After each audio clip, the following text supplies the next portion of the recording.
Huwag niyo ko ikulong! Hindi ako scammer! Itigil niyo na yan! Hindi si nanay ang scammer. Pero nasa bahay na to, ang totoong scammer. Hoy bata, huwag kang mangialam. Wala ka namang ebidensya. Pero nay, alam kong hindi ko yung scammer. Tara na, sumama ka na sa akin. Mga anak, aayusin ko to ha? Babalik din ako, okay? Kung sino man sa inyo yung totoong scammer, umamin na kayo!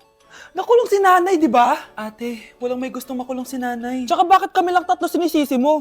Eh baka ikaw talaga yung totoong scammer. Imbes na magsisihan tayo, magtulungan na lang tayo para kay nanay. Malalaman ko rin ang totoo. Delivery po. Gabi na, may nagde-deliver pa. Kuya, kaninong parcel yan? Kay Susan po ulit. Ha? Paano nangyari yun? Eh, nasa kulungan na si nanay. Aba ma'am, hindi ko po alam. Taga-deliver lang po ako eh. Sige na po. Oh, nasa gitna yung kalaban ha? Hoy, ayusin mo na itong mga damit mo. Ilagay mo muna dyan sa kama. Oh, ayun na! Paano naman ito laman ng parcel na to? Nakakainis, talo na naman. Ano ba ito? Ba't nandito to? Ito ba yung galing sa scam? Sabi ko na nga ba, ikaw yung scammer! Ate, hindi ako yung scammer. May parcel na dumating at nakapangalan kay nanay. Di ba pang computer to? Eh, ikaw lang naman mahilig mag-computer dito eh. Ano na namang scam ang ginawa mo? Pasalamat ka, minor de edad ka pa. Bawal ka pa makulong. Pasensya na sa ginawa ng anak ko. Pagsasabihan ko to. Basta wag na uulitin ha. Ako na magbibigay sa mga may-ari neto. Sige na. Ang galing mo talaga. O ito, sino to cellphone? Akin tong pera. Mas kailangan ko to. Galingan mo pang mang-scam para mas marami tayong makuha. So, bahala sa'yo. Makakaasa ka. Gagalingan ko pa. Hoy kayo matulog na kayo. Papatin ko na yung wifi. Sige na. Buti na lang may data ako. Babe, okay na. Babe, para kang tae. Bakit naman, babe? Kasi hindi kita kayang paglaruan. Parang tanga to. Ano ba yan natin? Likot-likot mo. Nagre-review ako dito. Alam mo, kailangan mo ng jowa kasi ang boring ng buhay mo. Ate, di ko kailangan ng jowa, okay? Kailangan ko maging top 1 sa school namin. Kuya! Sino ba naman tao natutulog na nakasalamin? Ngeta naman, Kyle! Natutulog ako, di ba? Hindi ako yun natutulog ako eh. Kung ayaw matulog, magpatulog ka. Ba't ang ingay ng mga batang yun? Teka lang. Ano ba yan ang ingay nyo? Hindi ako mapag-focus dito. Pinang matulog, mga punyeta talaga yun. Sinali, bakit?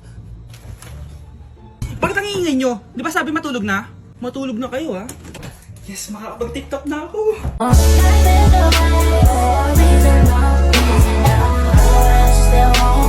Pakainit! Nay! Anong ginagawa mo dyan? Pinapait ko lang to lutuan natin. Uso kasi to anak. Uso, Nay? Eh, bakit di na lang doon sa kusina? Sa sobrang init ng Pilipinas ngayon, ayan, pwede ka na magluto. Diba? Tipid sa gas. Grabe! Ang talino mo, Nay. Makakatipid na ako neto. Anak, check mo nga dyan yung sinaing ko. Okay na po to, Nay. Ano ba naman tong batang to? Tanghali na nakahilata pa din. Kala mo siya nagbabayad ng kuryente. A few moments later. Kainit! Sinakpatay na electric fan! Ang init na nga sa Pilipinas, tapos mapatay pa electric fan eh. Tay, ano yan? Ice coffee? Mainit na kape to, anak. Mainit na kape? Eh, ang init na nga sa Pilipinas eh. Ang perfect nga nito, anak eh, kasi mainit tapos mainit, di ba? Negative times negative equals positive. Perfect nga, Tay. Enjoy.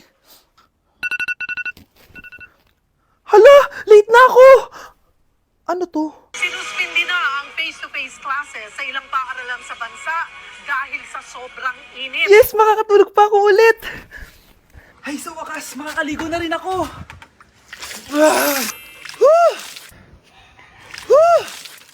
Hi, Cheska! Hi. Alam mo ba kung bakit mainit sa Pilipinas? Bakit? Kasi, hot ako! Pero natabo. Yan! Ang init-init na ka sa Pilipinas tapos mag-joke ka pa ng ganyan! Sungit! Bilisan nyo! Pakatagal nyo! Ma'am, we are the group 1 and... Okay, so, ano yung research topic nyo? Ang research topic po namin ay kung bakit the best vlogger po si Mami Oni. Nice topic. So, bakit nga ba the best vlogger si Mami Oni? Kasi ma'am, tahimik lang siya sa umpisa kahit di mo siya pilitin. Okay, what about the others? Ma'am, malasing mo lang siya, agad siyang sasama. Kahit di mo siya akitin, ma'am. Meron ka bang lemon, ma'am? Lemon? Bakit? Kasi gusto niya tequila. Yun naman pala. Pagkatapos niya mag-shot, sipsipin mo yung dila niya. At huwag mo siyang susubukan dahil buka niyang isusubo. Ito na ata yung pinaka-the best na research. At dahil dyan, tigisa kayo ng iPhone 14. Gusto ko yung nakakapakong malaki. Ngiti mo das sa tabi. Nay, alis lang ako sige anak. Iniwan niya phone niya. Ano kayang pinag-uusapan nila dito? Mga walang iya kayo. Humanda kayo sa akin. A few moments later. Bakit niyo po kami pinatawag, Nay? Kung hindi ko makikita yung phone ni Kyle, hindi ko malalaman yung pinagsasabi niya sa akin. Lagot tayo, ate. Kung san-san mo kasi nilalagay phone mo, Kyle. Nakalimutan ko eh. Mag-umpisa tayo sa'yo, Kyle. Anay, puro na lang itlog at hotdog niluluto ni nanay. Mas masarap pa magluto yung kapitbahay natin. Sige, next time, ipagluluto kita ng sinigang na hotdog. O ikaw, Brianna. Alam niyo bang nagalit sa akin si nanay kasi dati with high honors ako, di ba? Tapos ngayon with honors na lang. Siya nga bagsak nung high school eh. Oo, bagsak ako. Pero top 1 ako ng kinder. Kevin? Wala akong sinasabi ha. Grabe talaga si nanay. Umaga pa lang galit na siya. Tapos utos pa siya ng utos. Bawal ba magpahinga sa bahay na to? Grabe. Wow, wala ka palang sinasabi At ikaw, Scarlett? Yes, Nay. Mga be, alam niyo bang galit na galit sa akin si nanay dahil daw nag-boyfriend ako na maaga? Siya nga maaga nabuntis eh. Di naman ako naggalit sa kanya. May problema ka ba sa maagang nabuntis? Wala akong problema, Nay. Idol nga kita eh. Ha? Anong idol? Buntis din ako! O anak, magluluto na ako ng ulam natin. Anong gusto mong ulam? Pinakbet? Ayoko ng gulay na. Ayoko yung pinakbet na yan. Fried chicken? Nakakasawa na yung fried chicken na yan, Nay. Gusto ko yung may sabaw. Ang arte mo naman, anak. Anong gusto mo? Sopas? Sopas? Para naman tayo nasa lamay niyan eh. Gusto ko yung may baboy. Alam ko na. Sinigang na baboy.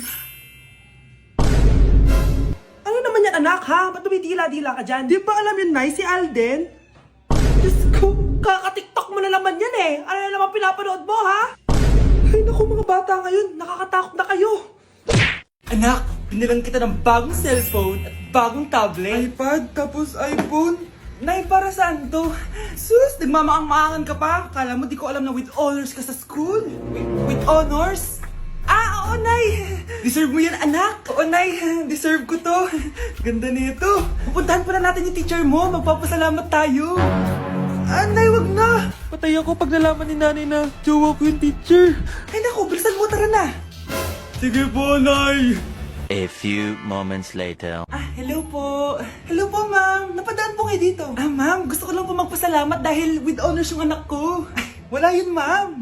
Nay, uwi na tayo, tara na. Kahit palagi di po mapasok at bagsak yan sa lahat ng subjects. Anong sabi mo? Bagsak? Oo, ma'am, bagsak. Pero dahil mabuti siyang jowa sa akin, with honors pa rin siya. Ha? Jowa mo yung anak ko?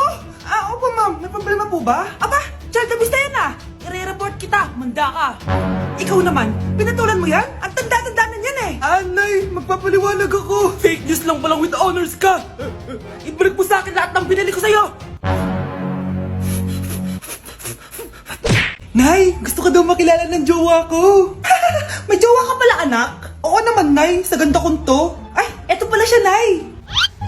Oh, kasama niya pala lolo niya. Ano lolo, Nay? Yan yung jowa ko. 75 years old na siya. Ha? Jowa mo yan? Malapit na mamatay yan Grabe ka naman! Malakas pa ako! Ayan na. Inuubo na. Nay, ano ka ba? Sa akin mapupunta lahat ng pera niya. Sige. So, yayaman na tayo? Oo, Nay. Yayaman na tayo. Sige. Pinapayagan ko na kayo magpakasal ng anak ko. Talaga? Salamat Ano nangyayari sa'yo, babe? Mamamatay na ata ako, babe! Ha? Mamamatay? Di ko kaya mawala ka, babe! Babe! Bago ka mamatay, bigay mo muna sa akin yung password ng bangko mo. Tapos, di ba sa akin nakapangalan yung lupa nyo, tsaka yung mga sasakyan?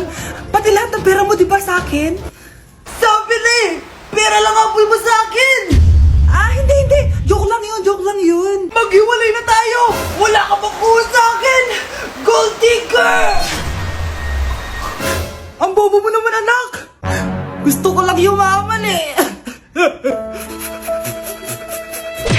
Nay, punta tayo sa mall. Wag muna ngayon, anak, ha? Madaming kailangan na tapusin na trabaho si nanay. Sige po, Nay. Palagi nilang busy si nanay. Ako na lang mag-isa lalabas. Diyos ko po, nung oras na! Di pa pala kami kumakain ng anak ko. Anak, anong gusto mong ulam? Nasaan na ako? Hala, si Teddy na dumihan na. Ano yung gumagapang? Ah! Anak! Pumunta yun. Mare! Yung anak mo! Oh, Mare! Nasa inyo na naman yung anak ko?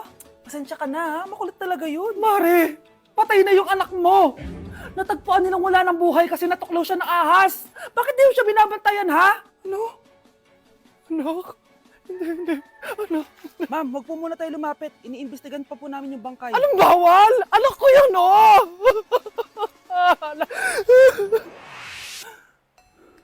Nay, punta tayo sa mall. Anak, buhay ka. Sige anak, labas tayo. Punta tayo ng mall. Yay! Pumunta kami ng mall. Oh anak, nag-enjoy ka ba sa mall? Opo, Nay. Nag-enjoy talaga ako. Kaso, nagugutom na ako, Nay. Kumain ka na, anak. May tira pang pagkain dyan sa lamesa. May aasikasuhin lang ako trabaho, ha? Ah, sige po, Nay. Ang sarap! Salamat naman at nabuhay ang anak ko. Anak, tapos ka na ba Anak! Anak! Anak! Ayoko mawala ka ulit sa akin! Nay, punta tayo sa mall. Bumalik na naman ako. May sumpa ata tong kwintas na to. Kailangan kitang itapon para tumigil na tong sumpa na to.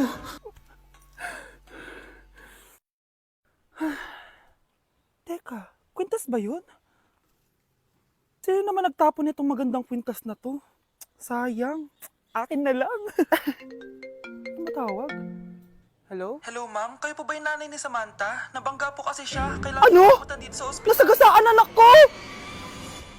At dahil maraming hindi nakasagot ng full name ko, iibahin ko yung mga tanong. Salamat naman. Number 1, 2 plus 2. Yes, may tamang sagot na ako. Number 2, what is the powerhouse of the cell? Ang dali naman. Makaka-perfect ako. Number 3, ano yung pangalan ng crush ko nung elementary pa ako?